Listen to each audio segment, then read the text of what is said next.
नगर परिषद के अंतर्गत 2025 में जो होने वाली जो चुनाव है, इसमें सबकी हवा टाइट है, जिसमें अलग-अलग तरीके के लोग, अलग-अलग प्रत्याशी, अलग-अलग प्रतिभागी, अलग-अलग तरीके से हो रहे एक अपने जनमंच और लोगों का संवाद यहाँ पे लेते हुए सभी प्रत्याशी अपने-अपने भागीदारी में सब लोग लगे हुए हैं।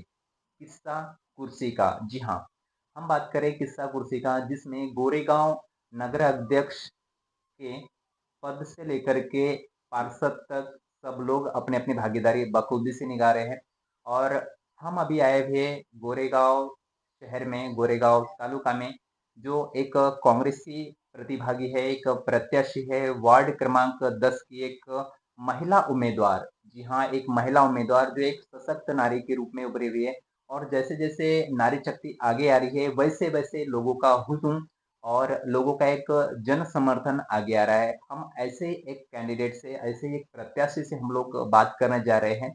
इनसे हम लोग शुरुआत करने के पहले हम लोग इनके बारे में बता दें कि ऐसे कई सारे सामाजिक कार्यों में इनका योगदान है, महिलाओं के साथ अच्छा समन्वयन है, इससे हम रूबरू होंगे।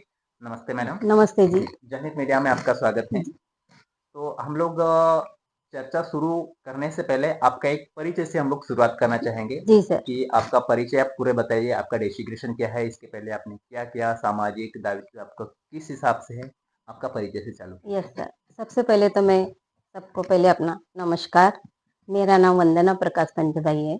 मैं वार्ड नंबर 10 की उम्मीदवार हूँ। मुझे नगर सेवक के लिए खड़ा किया गया है। तो और मेरा एजुकेशन है एमए होम इकोनॉमिक्स में मैंने एजुकेशन किया है।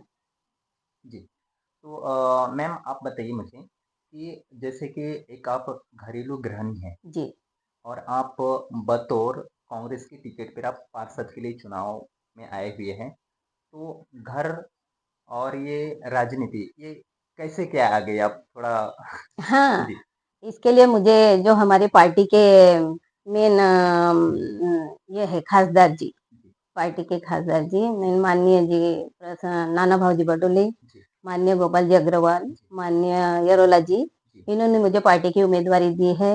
उनको ऐसा लगा कि मैं कुछ कर सकती हूँ जी, अपने वार्ड के लिए, जी। इसलिए उन्होंने मुझे यहाँ अ, आपको उम्मीदवारी दी उम्मीदवार गई है। अच्छा, आप बताइए आपके प्रभाग क्रमांक 10 में टोटल वोटरों की संख्या कितनी होगी? हमारे प्रभाग क्रमांक में वोटरों की संख्या 596 है, जिसमें से कुछ उम्मीदवार है जो जी, बाहर गए हैं पढ़ने के लिए। ओके, जी।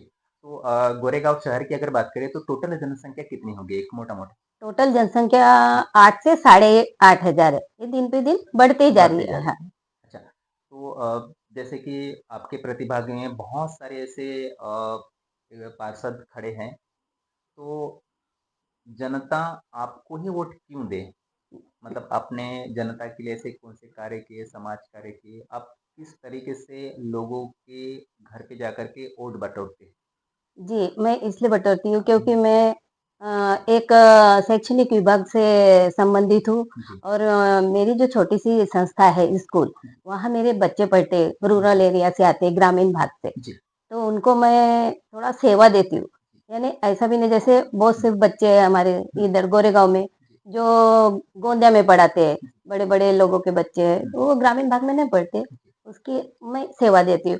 वो तो गोंदिया में पढ़ते, बाहर जाते जी, कॉन्वेंट वगैरह में। जी, अपने को क्या बच्चों को यहाँ सेवा देना है, छोटे स्कूल, क्योंकि वो उससे संबंधित नहीं है। नहीं, ओके। तो आपके जो 10 जो प्रभाग हैं प्रभाग क्रमांक 10 तो इसमें क्या-क्या जन सुविधाएँ आप लागू करने वाले हो? क्या-क्या कौन से मुद्दे के ऊपर आप चुनाव लड़ने की घोषणाएँ करते अच्छा, मैं इस मुद्दे पे चुनाव के लिए खरी उतरी हूँ क्योंकि यहाँ पे जो ये है जनता के लिए कुछ छोटे से जो उद्योग है, साइड उद्योग, हुँ, जैसे सिलाई मशीन है, हुँ, स्वच्छता विभाग है, हुँ, जैसा कोई पापड़ उद्योग है, हुँ, ये ऐसे अचार उद्योग, हुँ, ऐसे छोटे-छोटे मैं हुँ, उद्योग लाना चाहती हूँ महिलाओं के लिए, जो खाली जी, रहते हैं। जी, जी। ऐसा मेरा विचार है विचार उनके है, लिए। ओके।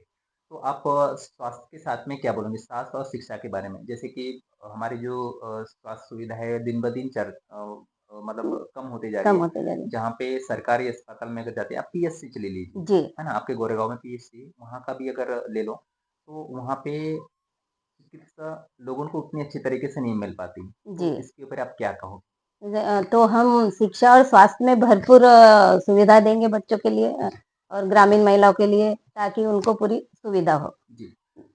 तो शिक्षा के क्षेत्र में आपका क्या योगदान है? जैसे कि गरीब तबके के जो बच्चे लोग हैं, ये कॉन्वेंट में जाते हैं। उनका हाँ। जो रवैया है, जिला परिषद स्कूल में न पढ़ाते हुए इन लोग प्राइवेट स्कूल में पढ़ाने की जो है इनके अभिभावक लोग आगे आ रहे हैं।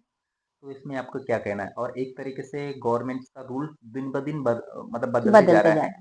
कि प्राइवेटाइज़ेशन करेंगे, सरकारी स्कूल को बंद करेंगे। तो इस पे आप क्या कहोगे? नहीं, मेरा ऐसा विचार है कि जो जिला परिषद है, गवर्नमेंट स्कूल है, हुँ, वो तो बिल्कुल बंद नहीं होना चाहिए, क्योंकि गाँव के बच्चे जाएँगे कहाँ?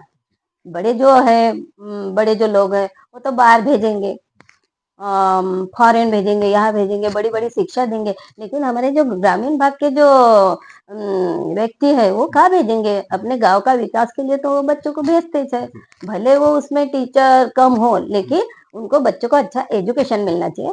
उस हिसाब से वो अपने जी। जिला परिषद के स्कूल में जी। भेजते हैं। अगर आप कल चल के अगर एक पार्षद के रूप में अगर आप चुन के आ गए, जीत के आ गए, वो भी भारी मतों से जीत के आ गए, तो आप पहला काम आपके प्रभाग के लिए कौन-सा रहेगा? मेरा पैठ की तरफ पूरा-पूरा ध्यान देंगे।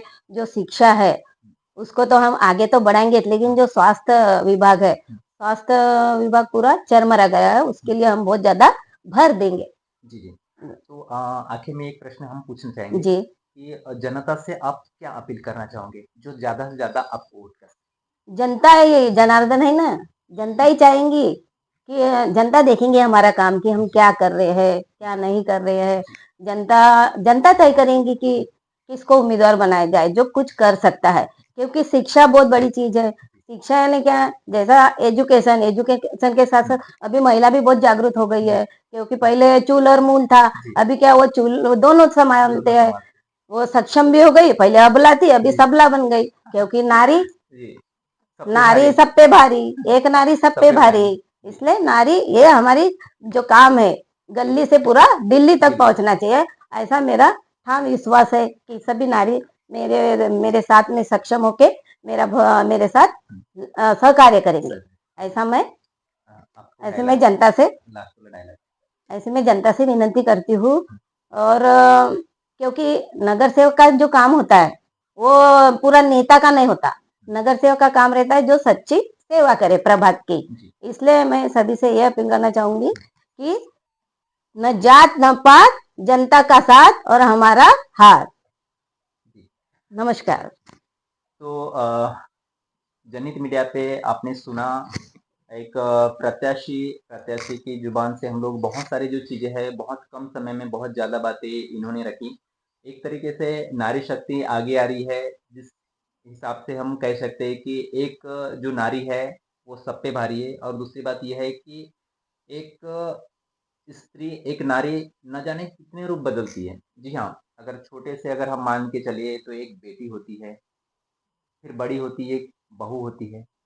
और वही चीज़ें बहू के बाद में फिर एक सास भी होती है, दादी, परदादी, बहुत सारे उनके अनगिनत रूप है।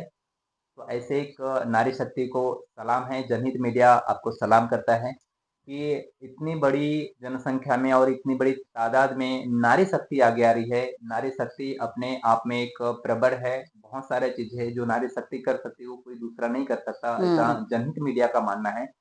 और सुख दुख वाला बोली थी ना। बोलो ना। हाँ, और वो जो जनता मुझे सुख दुख में तो सभी जाते हैं, लेकिन दुख में जाना बहुत जरूरी है। दुख में यदि हम रात बेरात कुछ हो गया स्त्री को, जैसी डिलीवरी का टाइम हो गया, कुछ हो गया, किसी की तबीयत अचानक से खराब हो गई, तो हम जनता हमें आधी रात को भी फोन करेंगे तो हम जाने के लिए तैयार है। जी, यही मेरा निवेदन है। जी। अरुण मन्नाटे, जनहित मीडिया लाइव, गोंदिया।